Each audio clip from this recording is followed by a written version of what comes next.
빨리 가서 마치도록 할게요. 우리가 오전에 보았던 말씀은 1장과 2장에서는 당시에 골로새 교회에 들어왔던 잘못된 이단적인 가르침들, 그것이 잘못됐다는 사실을 지적하면서 예수 그리스도가 가장 완벽하고 우월한 존재라는 사실을 통해서 우리 신앙의 근본을 그 그리스도의 복음 안에 두어야 된다. 그리고 우리 그리스도인들은 세례를 받음으로써, 믿음을 통해 세례를 받는 거죠, 예수와 함께 죽고 그리스도와 함께 다시 일으키심을 받은 존재가 되었다. 그러므로 우리들은 이제 이러이러하게 살아야 된다라고 해서 삶의 원리를 우리에게 설명을 해주고 있습니다. 앞에서 보았던 1절부터 3장 1절부터 17절까지가 우리 개인적으로 우리 공동체 속에 사는 우리가 어떤 관계 속에 살아야 되는가, 공동체의 구성원들끼리 어떤 관계를 지향해야 되는가라는 것을 얘기했다면, 이제 2장 18절부터 마지막 4장까지 있는 내용은 한 가지 중요한 사실을 얘기하는데, 하나는 관계성을 얘기해요. 관계. 그다음에 다른 하나는 사회적인 어떤 우리의 사회 생활 가운데서의 부딪히는 사람들과의 관계에 대해서 원칙을 제시합니다. 자, 먼저 3장 18절부터 보겠습니다. 아내들아, 남편에게 복종하라. 이는 주 안에서 마땅하니라. 여기 앉아있는 청년들 중에 한 사람도 아내가 된 사람은 없습니다. 그러나 분명히 나중에 아내가 될 사람입니다. 그리고 형제들은 나중에 분명히 누군가의 남편이 될 겁니다. 근데 아내들과 남편들에게 에베소서에서 말하고 있는 말씀을 똑같이 얘기하고 있는데, 아내들아, 남편에게 복종하라라고 말합니다. 그러니까 그 한 가정에서 부부가 아내가 남편에게 대해서 가질 기본적인 마음, 복종하는 마음이라는 거예요. 그러면서 이것에 대해서 뭐라고 말해요? 이는 주 안에서 마땅하니라 라고 말합니다. 여기는 이 말만 하고 말았지만 에베소서에는 우리가 어떤 말씀을 하고 이제 잘 압니다. 교회의 머리가 예수 그리스도인 것처럼 가정의 머리는 남편이라는 거예요. 이건 질서상의 문제를 얘기하는 것이지 남자가 위에 있고 여자가 아래에 있다는 말을 하는 것이 아닙니다. 또 아내들에게 남편에게 복종하라고 하는 말이 무조건적으로 남편 말을 따라라 이런 말이라기보다는, 사실 부부, 나중에 여러분들이 결혼해서 살아보면 알겠지만 부부가 늘 같은 마음을 가지진 않아요. 의견 충돌이 있을 수도 있고 다른 생각을 가질 수도 있습니다. 그럴 때, 특별히 충돌이 있을 때 의견을 하나로 모아야 할 때가 있으면 그때는 남편에게 복종하라는 얘기입니다. 그리고 남편도 아내의 말을 존중할 줄 알아야 되죠. 그런데 왜 아내들이 남편에게 먼저 복종을 해야 되느냐, 의견이 대립하고 이럴 때, 그리고 기본적으로 관계에 있어서 그런 마음을 가져야 되느냐, 아담과 하와의 관계에서뿐만 아니고 교회의 질서가 그러하듯이 가정의 머리가 남편이기 때문이다 라는 말을 하는 겁니다. 반대로 19절에서 남편들에 대해서 아내를 사랑하며 괴롭게 하지 말라라고 말합니다. 에베소서는 그렇게 말했죠. 아내들에게는 복종하라고 말하고 남편들에게는 아내를 사랑하라고 말하면서 어떻게 그 뒤에 첨가어를 붙였냐면, 주께서 교회를 위하여 자기 몸을 내어준 것처럼 그렇게 아내를 사랑하래요. 그러면 이 무식한 질문이 될지 모르지만 박민희가 어떻게 생각해요? 그냥 좀 심한 말로 여자가, 아내가 남편에게 무조건 그냥 남편이 옳다고 복종하는 거하고, 남편이 예수님이 교회를 위해서 자기 몸을 내어준 것처럼 사랑하는 거하고 뭐가 더 어려워요? 뭐 생각해 봐야 돼요? 네? 생각해 봐야 돼요? 뭐가 더 어려운 것 같으세요? 사랑하는 게 더 어렵습니다. 근데 그것도 어떻게 사랑하라고? 예수님이 교회를 자기 몸을 내어준 것처럼 그런 마음으로 아내를 사랑하래요. 그러니까 이 말은 다른 말로 뒤집어서 말하면 뭐예요? 목숨 바쳐 아내를 사랑하라는 말. 아내한테는 목숨 바쳐 남편 사랑하는 말 안 했거든. 그냥 복종해라. 어떻게 보면 복종이 더 쉬울지 모르죠. 어떻게 보면. 그런데 자기 몸을 내어줄 것처럼 목숨 바쳐 사랑하라는 말이 더 어려울지 모릅니다. 그러니까 이 말을 전에도 제가 설교할 때 말씀드렸지만, 이 설교를 했다 그러면 아내가 남편들한테 들었지? 목숨 내서 사랑하래. 이렇게 아내가 남편에게 주장을 하고, 남편도 아내한테 들었지? 복종하래잖아. 왜 대들고 그래? 이런 식으로 얘기하면 대화가 안 돼요. 남편들아 하는 말, 아내들아 하는 말에 부부가 들었다. 그럼 남편은 어떤 말을 들어야 돼요? 남편들아 하는 말을 들어야 되는 거예요. 근데 남편들 하는 말은 안 들어. 그럼 뭘 대신 들어? 아내들아 하는 말을 들어가지고 아내한테 그걸 요구한단 말이에요. 이거는 병든 부부가 그렇게 해요. 이상한 부부가 그렇게 하는 거예요. 그리고 정상적인 그리스도인이라면 당연히 자기에게 주신 말씀을 기억을 해야죠. 아내들은 남편에게 복종하고 남편들은 아내를 사랑하는 것. 그래야 원만한 부부 관계를 가질 수 있다는 것을 말하고 있습니다. 뿐만이 아니에요. 부모 자식 간에도 마찬가지. 자녀들아, 모든 일에 부모에게 순종하라. 이는 주 안에서 기쁘게 하는 것이니라. 누구를 기쁘게 하는 것? 하나님을 기쁘게 하는 거는. 한편은 하나님을 기쁘게 하는 것이고, 또 자녀들이 부모에게 복종하는 것이 또 누구를 기쁘게 하는 것이에요. 부모를 기쁘게 하는 것. 지상에서 여러분들의 행복을 가장 바라는 사람이 누굴 것 같아요? 지상에서, 이 땅에서 여러분들 부모님이에요. 부모님. 그래서 자녀들은 모든 일에 부모에게 순종하라는 거예요. 그리고 그것이 주 안에서 하나님을 기쁘시게 하고 부모를 기쁘게 하는 것이다 라고 말합니다. 반대로 아비들아, 너희 자녀를 노엽게 하지 말지니 낙심할까 함이라. 물어봐야지. 은솔이 어떨 때 제일 엄마 아빠한테 열받아?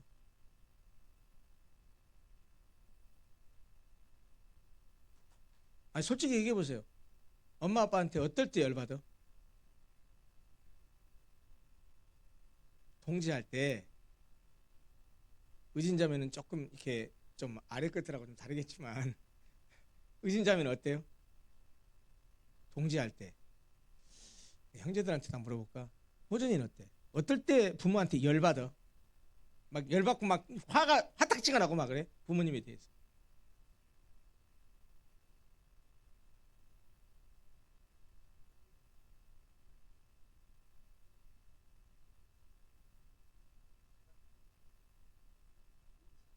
음, 음,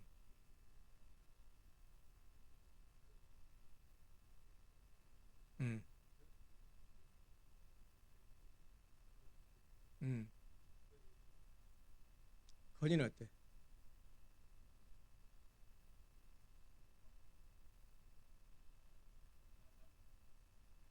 어,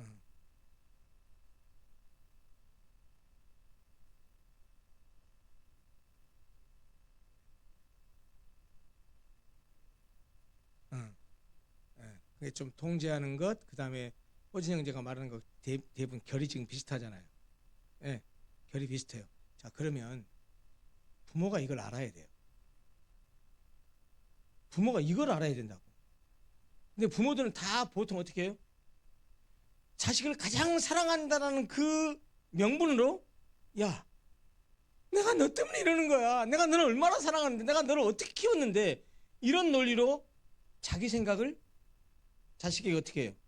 강요, 주입, 내지는 윽박, 이렇게 되는 거죠. 그러면 자식들은 열받아요. 이거 부모가 들어야 할 얘기거든요. 진짜로 아비드라 여기서는 어미드라는 없으니까 엄마하고는 상관없네. 이게 아니야. 대위법이에요. 아비드라 이 말은 부모를 얘기하는 거야. 애미드라 이 말이에요. 부모들아, 자녀를 노엽게 하지 말라는 거예요. 물론 여러분들이 지금 말한 그런 것도 자녀들이 노엽지만 이런 것도 노엽죠. 자기는 하지 않으면서 나한테만 그거 하라. 부모 자기는 안 하면서 우리 자식들한테는 하라고 뭐 해. 또 자기는 막 이렇게 하면서 우리한테는 그거 못하게 해. 그 열받죠. 이게 결국은 무슨 얘기냐면 자녀를 노엽게 하지 말라는 말은 자녀에게 본이 되어라. 자녀가 부모를 보고 나도 아빠처럼 돼야지, 아빠처럼 살아야지, 나도 엄마처럼 살아야지 하는 마음을 갖도록 자녀에 대해라. 여러분 나중에 아빠 엄마 되면 자식은 절대로 내 소유물이 아닙니다. 우리 은솔이는 느낄지 모르겠어. 내가 은솔이를 대할 때 고등학교 졸업하기 전까지와 졸업한 이후에 대하는 방법이 전혀 달라요. 미성년자일 때는 그때는 통제를 많이 했어요. 이래라 저래라 이런 거 얘기했는데 내가 고3 때 수능을 딱 치르고 나서 은솔아 이제 네 애 아니다. 네가 알아서 해야 된다. 아빠가 미주알 고주알 이런 얘기 안 한다. 네 인생 네가 책임지고 살아야 된다 라고 큰 아우트라인만 얘기하고 얘기 안 해요. 그러다가 무슨 충돌이 생기거나 무슨 심각한 문제가 생기면 앉혀놓고 교육을 시키죠. 그러니까 여러분 나중에 결혼해서도 자식이 절대로 내 소유물이 아닙니다. 그러니까 지금 여러분들이 부모님께 막 서운하고 열받고 하는 일 있잖아요. 잊어먹지 마세요. 잊어먹지 마세요. 뭐 하려고? 뭐 하려고 잊어먹지 말아야 돼? 나중에 그래 자식이 생겼을 때 내가 이랬는데 하는 것을 하지 않도록 잘 기억해야 돼요. 그러니까 사실 이 남편들아, 아내들아, 아비들아, 자녀들아 이거는 가족 안에서의 관계잖아요. 가장 가까운 데에서. 그러니까 사실은 신앙은 다 어디서부터 시작되냐? 관계성에서 시작돼요. 여러분 그러니까 보세요. 내가 믿음이 좋으면 그 좋은 믿음으로 행동을 보였을 때 가장 잘 나타나야 될 영역이 어디예요? 가족입니다. 가족이에요. 그리고 여러분도 이런 생각을 하셔요. 자녀들이 누가 뭐라고 해도 세상에서 나를 가장 사랑하고 누가 뭐라고 해도 세상에서 내가 행복하기를 가장 바라는 사람이 누구? 부모님이라는 사실 잊어먹지 마세요. 그리고 부모님 혹 나하고 다른 생각을 가지고 어떤 얘기를 한다고 했어도 그걸 그냥 열받고 화내려고 하지 말고 부모님 입장에서도 한번 생각해보는 여유도 필요해요. 여러분들이 이제 애들이 아니니까 다 20살 넘은 30살 넘은 성인이고 여러분 인생을 여러분들이 책임질 수 있으니까 그런 역지사지의 마음도 가져볼 줄 알아야 됩니다. 그 다음에 22절 이하는 사회생활을 얘기하고 있는데요. 22절을 보세요. 종들아, 지금 종 있어요 없어요? 네, 지금은 종 없어요. 지금은 종 없어요. 노예제도가 있었던 때니까 종들아 이렇게 불렀지. 지금은 종이 없어요. 노예제도가 없어요. 그러면 22절은 우리에게 의미가 없는 말씀이냐? 아니에요. 지금 건이가 얘기했듯이 지금 관계적으로 21세기에 적용해서 얘기한다면 여기서 종들아 이 말은 뒤에 있는 말을 보면 모든 일에 육신의 상전들에게 라고 하는 말을 보면 조직사회에서 뭘 말해요? 상사를 가지고 있는 사람들. 그러니까 평직원들. 물론 이 평직원도 이 보통은 다 피라미드 구조이기 때문에 일반 사원에게는 위에 계장, 과장, 뭐 부장, 차장이 있으니까 뭐 과장은 밑에 계장이나 일반 직원에게는 상사가 되겠지만 위에 부장, 차장한테는 뭐예요? 종이 되겠죠. 이게 다 관계성은 서로 절대적인 것이 아니니까. 어쨌건 중요한 건 뭐냐? 22절에서 그런 관계성에 있어서 아래에 있는 사람들을 지칭해서 종들아라고 말합니다. 종들아, 모든 일에 육신의 상전들에게 뭐하되? 순종하되 사람을 기쁘게 하는 자와 같이 눈가림만 하지 말고 오직 주를 두려워하여 성실한 마음을 하라. 여러분 제가 아까 직장생활 얘기했죠. 직장생활을 어떻게 하라고? 진짜 열심히 일해야 돼요. 진짜 열심히 일해야 돼요. 그리고 여러분들이 일하는 회사가 정말로 좋은 회사다. 정말 직원들을 고려하고 생각하고 서로 사랑하고 서로 세워주고 하는 그런 회사라고 한다면 여러분 진짜 복받은 사람들이에요. 여러분 보통 모든 사업과 기업의 궁극 목적이 뭡니까? 이익 추구예요. 이익 추구예요. 여러분 그러면 아무리 크리스찬 기업가가 사업을 한다고 해도 이익 추구를 배제하고 사업을 하면 돼요, 안 돼요? 안 돼요. 맞아, 이익 추구를 해야 돼요. 그런데 그 이익 추구라고 하는 것이 신앙이 없는 넌 크리스찬들이 생각하는 이윤 추구의 방식과 똑같은 방식으로 이윤 추구를 한다고 한다면 그럼 크리스찬 사업가가 아니에요. 기본적으로 모든 기업은 이윤 추구가 목적이에요. 그러나 이윤 추구를 하는 것이 사장 혼자 잘한다고 이윤 추구가 잘 됩니까? 직원들 없이 상사들이 직원들이 없이 사장이 오너가 그런 모든 것을 핸들링할 수 있습니까? 그러므로 모든 직원은 누구와 같은 거예요, 사실은? 가족이에요, 가족. 그런 마인드를 가져야 돼요. 그래서 절대로 육신의 상전들에게 순종하되 사람을 기쁘게 하는 자와 같이 눈가림만 하지 말아라. 눈앞에서만 하는 척 하지 말아라 그 말이에요. 어떻게? 오직 주를 두려워하는 마음으로 성실한 마음을 해라. 주를 두려워한다고 한다면 주님은 안 보이는 것이 우리를 안 보는 것이 없고 우리를 다 감찰하시니까 사람은 눈을 피하면 안 봤다라고 말하지만 하나님의 눈을, 주님의 눈을 피할 수는 없죠. 그러니까 매사에 늘 정직하고 성실해라. 정직하고 성실해라. 23절. 무슨 일을 하든지 마음을 다하여 죽게 하듯 하고 사람에게 하듯 하지 말아라. 직장생활도 이렇게 하라. 내가 한 부서 안에, 팀 안에 팀장님 아래에서 일을 하는데 그 팀장을 섬길 때도, 그 팀에서 일을 할 때도 어떤 마음을 하라고? 주님에게 하듯 하라고. 사람에게 하듯 하지 말래요. 이거는 전형적으로 우리의 사회생활을 지칭하는 것이지 교회에서 얘기를 하는 게 아니에요. 일반 사회생활을 얘기하는 거예요. 관계성 속에 살아가는 거예요. 그러니까 우리 청년들, 특별히 직장생활하는 청년들, 정말 여러분 직장에서 열심히 최선을 다해서 직장에 충성해야 되고 상사들에게 잘 순종하면서 잘 따라가야 돼요. 상사들이 왜 그 자리에 앉아 있겠어요? 나이만 먹어서 그 자리에 앉아 있겠어요? 여러분들이 거칠 과정을 다 거쳐간 거야. 그러니까 그 사람들 존중할 줄 알아야 돼요. 그럼 우리가 왜 어른들을 존경해야 돼요? 나하고 인척관계가 아니어도 그분들의 연륜에 대한 존경이에요. 24절. 이는 기업의 상을 주께 받을 줄 아나니 너희는 주 그리스도를 섬기느니라. 우리는 주님을 섬기는 사람이니까 세상에서 회사를 다니든 뭐를 하든 장사를 하든 뭐 사업을 하든 가게를 하든 뭐를 하든지 간에 그리스도를 섬긴다는 마음으로 해야 된다는 말입니다. 마지막 25절. 불의를 행하는 자는 불의의 보응을 받는다. 그러니 어떻게 해라? 불의한 행동하지 말아라. 여러분들 직장생활에서 더 오래 해보세요. 그러면 직장생활에서 내 물건과 직장 물건을 섞어 쓰거나 직장 돈을 내 돈처럼 쓰는 것, 그건 불의한 거예요. 공사를 분명히 구별해야 돼요. 분명히 보응을 받습니다. 마지막에 무서운 말합니다. 주는 사람을 외모로 취하심이 없느니라. 그러니까 우리가 사람을 속여서 일한다고 해도 주님은 다 알고 계시고 보고 계신다. 그러니까 어떻게 해라? 사회생활 똑바로 해라. 더 구체적으로 말하면 어떻게 해라? 정직해라. 성실해라. 여러분 잊지 마십시오. 여러분들 직장생활하는 우리 청년들에게 내가 진짜 부탁합니다. 두 가지 단어 잊지 마세요. 정직, 성실.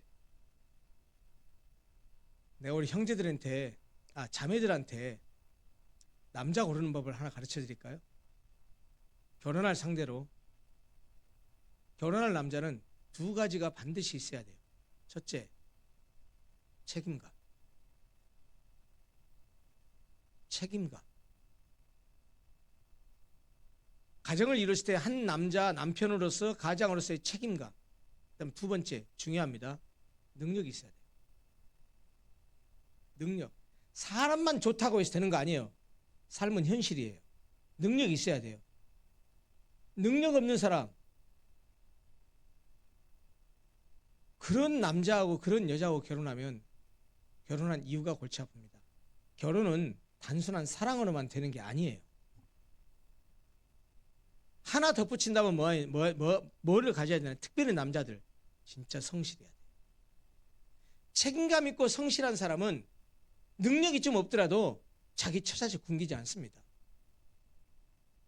책임감 없는 사람, 능력 없는 사람, 성실하지 않는 사람, 뭘로 자기 가족을 부양하고 자기 가정을 책임지겠어요? 여러분 명심하십시오. 4장으로 넘어갑니다. 시간이 없어서 빨리 마무리할게요. 자, 방금은 종들아 그랬는데 4장에 가면 종이 있으면 누구도 있어요? 상전도 있죠. 윗사람도 있죠.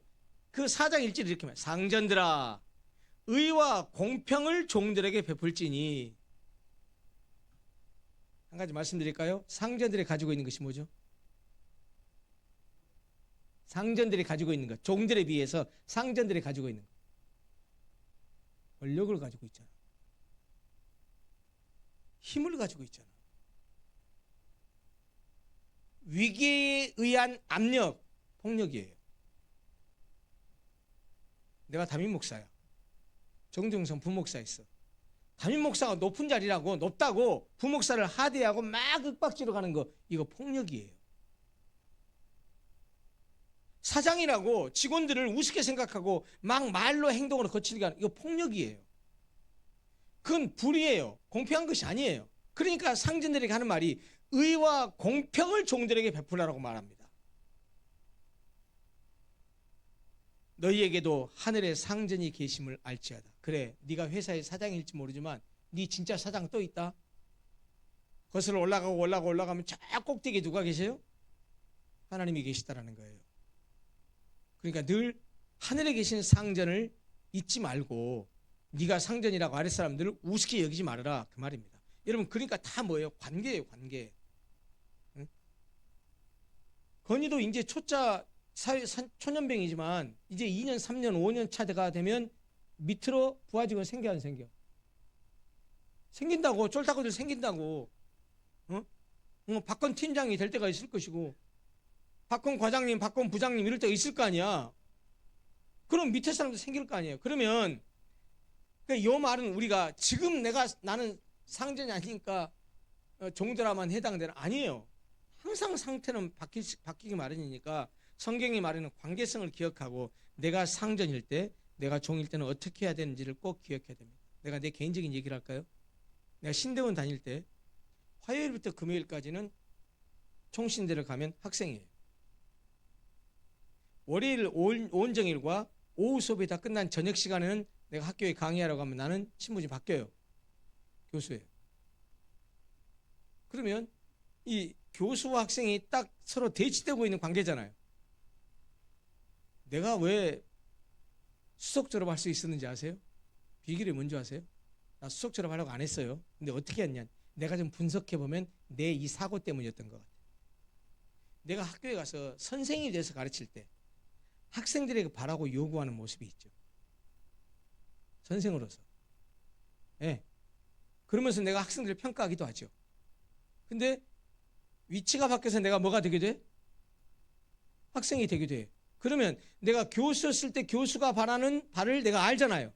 그럼 어떻게 하면 좋은 학생이 되겠다는 생각할 수 있잖아요.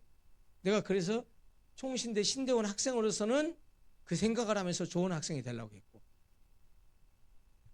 교수로서 강의할 때는 내가 좋은 선생이 되려고 애를 썼어요. 그러다 보니까 학생으로서 최선을 다하게 된 거고 그런 결과를 가져온 것 같아요. 마찬가지야. 내가 상전일 때, 종일 때 포지션에 따라서 다를 수 있잖아요.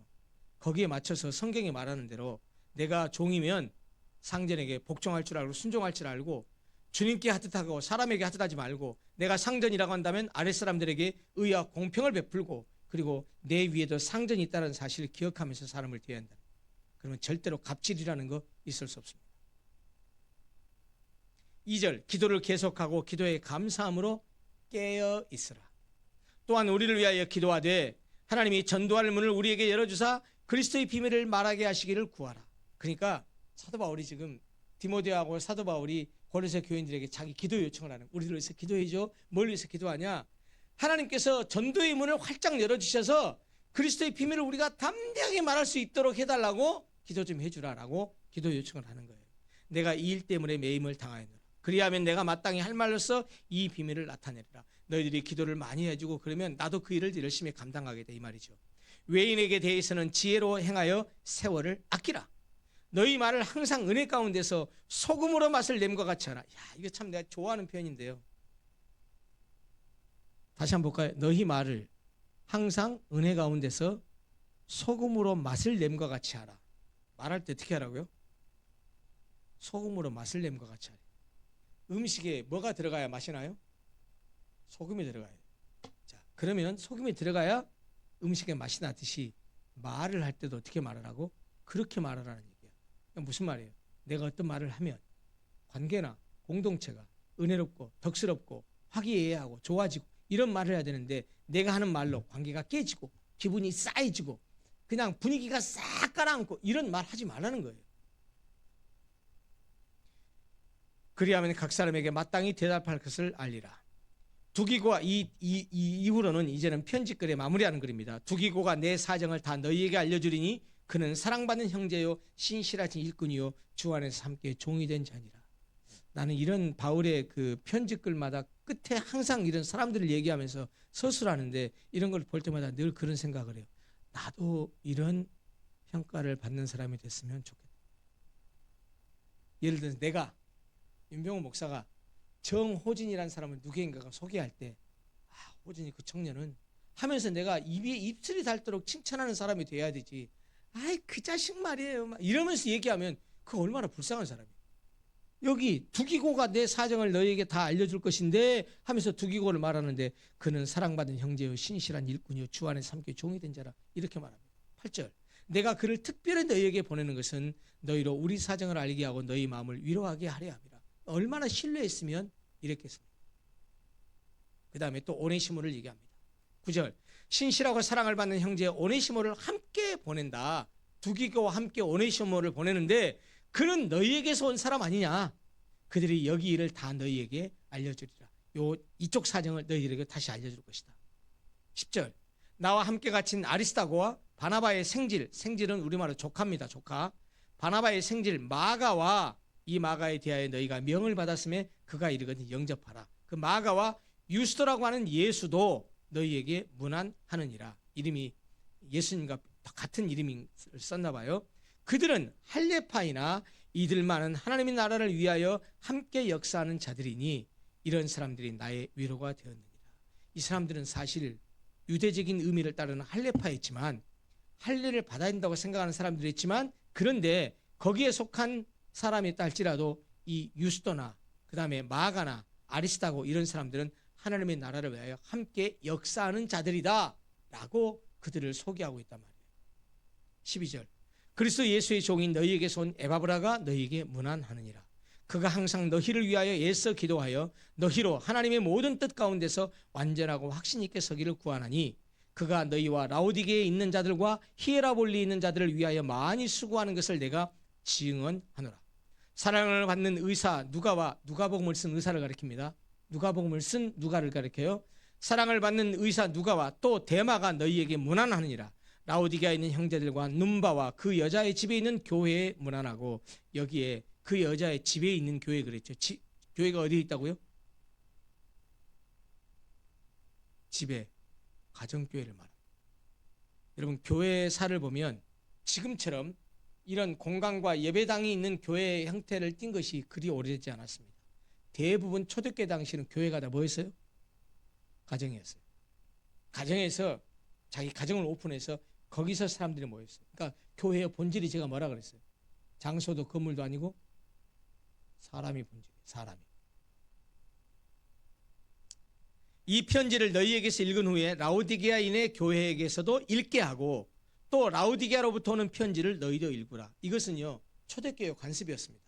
지금은 우리가 이 성경책을 다 인쇄하고 출력해가지고 여러 권에서 사면 다 볼 수 있지만, 그 당시에는 인쇄서도 발견하지 않았어요. 그래서 어떻게 했느냐? 자, 내가 로마에 있는 교회에 보내서 편지를, 사도 바울이 그 로마서잖아요.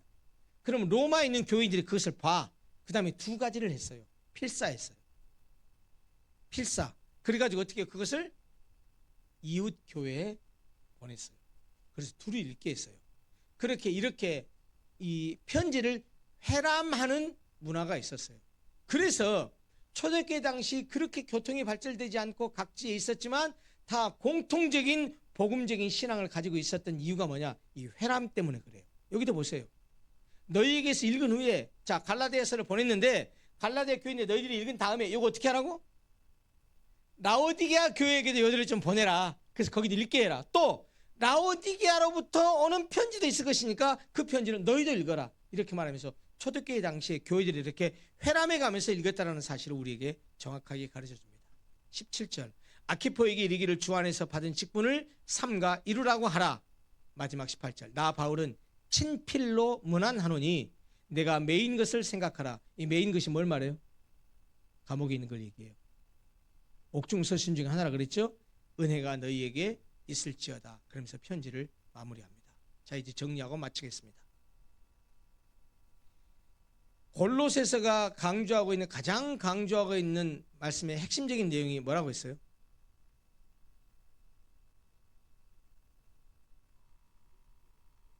그리스도의 우월성, 그리스도의 완전성, 그리스도의 우월성, 그리스도의 완전성이에요. 그것을 강조하는데 그 얘기를 왜 하게 됐냐면 골로새서에 등장했었던 이단적인 사상들. 예를 들면 영지주의, 예를 들면 뭐 이렇게 율법주의, 천사숭배 이런 것들 때문에 사도 바울이 편지를 하면서 아니다. 우리가 받은 복음, 우리가 받은 예수 그리스도의 복음이 가장 중요하고 그것이 가장 뛰어난 우월한 우리의 믿음의 초석이다라는 얘기를 하면서 우리는 그 십자가를 통해서 그리스도의 은혜를 통해서 구원받은 하나님의 백성이 됐다. 그러므로 우리는 장사진에서 죽었다가 다시 일으킴을 받은 자니 영적 생명을 얻은 자답게 무엇을 찾으라? 위의 것을 찾으라. 위의 것을 생각하라. 땅의 것을 죽이라. 땅의 지체를 죽이라라고 말합니다. 아까도 오전에도 말씀드렸지만 그 말은 육신적인 것을 무조건 죄악시하라는 말이 아니고 우리에게는 육신과 영혼 두 가지가 다 있는데 육체의 욕구도 있고 영적인 욕구도 있는데 우리는 영이 죽어 있고 영이 죽어 있고 육체만 살아있는 그런 존재가 아니라 육체뿐만 아니고 영혼도 살아난 존재이기 때문에 영적인 욕구, 위의 것을 찾는 데 집중하는 그런 사람이 되어야 된다.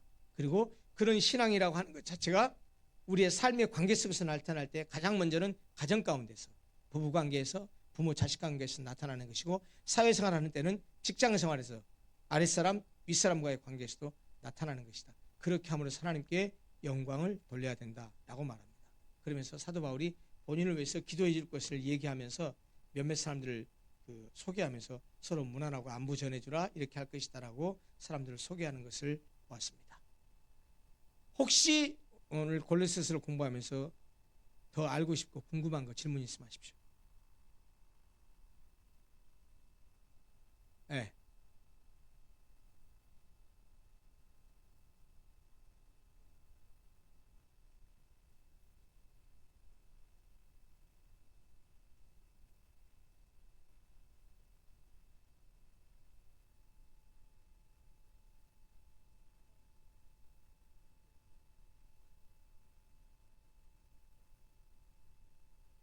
아,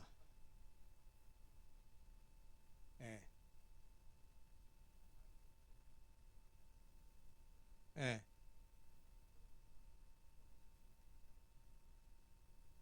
내가 아까 내 얘기했잖아. 내 얘기했잖아. 내가 교수 되고 나니까 나한테 백색의 옷을 갈아입으래. 내가 볼 때는 쥐들이 갈아입어야 돼. 쥐들이 갈아입어야 돼. 예수 팔아먹으면서 학교 장사하고 있어. 백석 그러면 세상에서는 엄청난 대단한 기독교학교인 줄 알아. 공고명령으로 설립자가 3심까지 가서 형이 확정됐어요. 감옥에 가 있었어요. 근데 교목부총장이 교목들 다 데려다 놓고 하는 말이 설립자님 이번에 8.15 특사로 나오게 할 수 있게 해라고 강력하게 기도하재. 그래서 날마다 기도하자는 거야.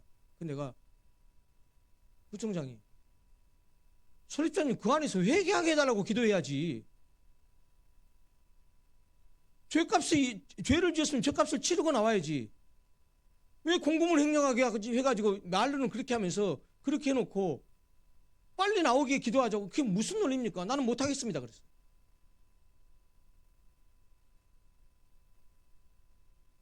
이게 우리가 의롭게 살아야 되는 이유예요. 상전들에게 순종하고 복종하라고 하는 것은 예를 들어서 악덕 기업, 말도 안 되는 요청을 하는데 무조건 순종하라. 그럼 바보나 그렇게 하지. 바보나 그렇게 하죠. 이런 경우에 나하고 생각이 달라. 관점이 달라. 나는 이걸 이랬으면 좋겠는데 과장님은 이게 이렇게 하자네? 여러분 교회에서도 마찬가지야. 여러분 목사님이 생각하는 거하고 장로님이 생각하는 거하고 권사님이 생각하는 거하고 다 똑같으면 얼마나 좋겠어. 에? 다를 수 있잖아요. 자, 청년부를 지도하는 청년부 부장 집사님의 생각과 교회를 담임하고 있는 담임 목사의 생각이 똑같으면 얼마나 좋겠어. 근데 다를 수 있잖아. 자, 달라서 황 집사님은 이렇게 하려고 하는데 제가 집사님 그래도 청년부 이렇게 했으면 좋겠습니다 라고 했을 때 그때 어떻게 하라는 거예요? 내가 주장하는 것이 비성경적이고 비신앙적이다. 따라야 돼 말아야 돼? 따르면 안 됩니다. 그건 따르면 안 됩니다. 목사 아니라 목사 할아버지가 얘기해도 그건 따르면 안 됩니다. 그러나 제가 얘기했잖아요. 이럴 수도 있고 저럴 수도 있고 관점의 차이, 시각의 차이라면 어떻게 해야 돼요? 상전을 존중해야 돼요. 윗사람 존중해야 돼요. 여러분 그게 질서예요. 그게 조직을 제대로 움직이는 이유예요. 왜냐하면 거꾸로 생각해 보세요. 자, 내가 지금은 종인데 내가 상전이 됐어. 그럼 내가 상전이 됐다고 한들 내가 생각하고 주장하는 게 반드시 옳아요? 그렇진 않잖아요. 그러나 그것이 옳지 않은 것이 아니고 다른 시각 차이에서 나는 차이라고 한다면 아랫사람이 윗사람을 존중하고 따라 줘야 됩니다. 그게 조직사회가 원활하게 굴러갈 수 있는 당연한 상식입니다. 여러분, 이 본문에서 얘기하고 있는 자, 아내들아, 남편들아, 아비들아, 자녀들아, 종들아, 상전들아, 다 상식적인 이야기예요. 상식적인 이야기예요. 그래야 그 관계가 잘 굴러갈 수 있는 거야. 난 여러분들이 좋은 지도자들이 됐으면 좋겠어요. 사회에서도 교회에서도 좋은 지도자들이 됐으면 좋겠고, 그걸 아우를 수 있는 그런 마음이 넓은 그런 지도자가 되기를 바랍니다. 기도하겠습니다. 하나님 아버지, 성령부 이번 겨울 수련회 골로새서를 함께 보았습니다. 악하고 혼탁한 시대에 지금 우리를 유혹하는 것들, 우리의 생각을 흩어지게 하는 많은 세상적인 것들이 우리를 엄습하고, 때로는 우리가 세상에 노출되어 있기 때문에 우리도 그런 영향을 받을 때가 있습니다. 그러나 하나님 아버지, 우리가 그리스도인이요, 우리는 예수와 함께 십자가에 못 박혔고, 우리의 육신이 이미 죽었고, 십자가에 못 박혀 우리의 옛사람이 죽은 바 되어서 새 생명으로 거듭났다는 사실을 기억하고, 그렇게 새 사람이 되었으니 육체의 생명만을 가진 존재가 아니고 영적인 생명도 가진 그리스도인으로서 위의 것을 찾고 위의 것을 생각하고 위의 것을 소망하는 그런 귀한 청년들이 되게 하여 주옵소서. 그런 신앙의 원리들이 가정에서, 직장에서, 일터에서, 사회에서 그대로 잘 드러나서 우리가 살아가고 있는 공동체들을 아름답게 세워가는 복된 청년들 되게 하여 주옵소서. 예수 그리스도 이름으로 기도합니다. 아멘. 미안합니다. 10분 오버했습니다. 죄송합니다.